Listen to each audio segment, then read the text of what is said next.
આજરોજ છોટાઉદેપુર પોક્સો કોર્ટના મુનશી સાહેબ નાઓએ આરોપી સંજયભાઈ સોનકાભાઈ રાઠવા જે રહે જેતપુર પાવીનાઓને સજાનો હુકમ કર્યો છે। આ કામમાં ફરિયાદની હકીકત જોવા જઈએ તો આ કામના જે ભોગ બનનાર છે તેઓની ઉંમર 8 વર્ષની હોય છે અને તેઓની માતા ફરિયાદી બને છે। આ કામના કહેવાતી હકીકત એવી છે કે આ કામના ભોગ બનનાર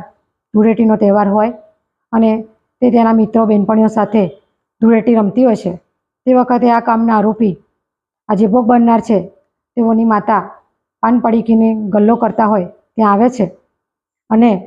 ભોગ બનનારને ખેતરમાં લઈ જાય છે અને ત્યાં ભોગ બનનાર મોટર ચાલુ કરવાનું હોય છે જેથી એ ત્યાં જાય છે અને આ કામના આરોપી તેઓને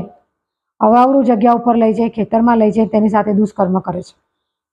જેથી જેતપુર પાવી ગુના રજિસ્ટર નંબર 146/2021થી ગુનો રજિસ્ટર થાય છે અને ત્યારબાદ પોસ્કો કોર્ટની અંદર ચાર્જશીટ દાખલ થતાં કુલ્લે 16 જેવા દસ્તાવેજી પુરાવા નામદાર કોર્ટમાં રજૂ કરેલા અને 13 જેવા સાક્ષી તપાસવામાં આવેલા, જેથી આજરોજ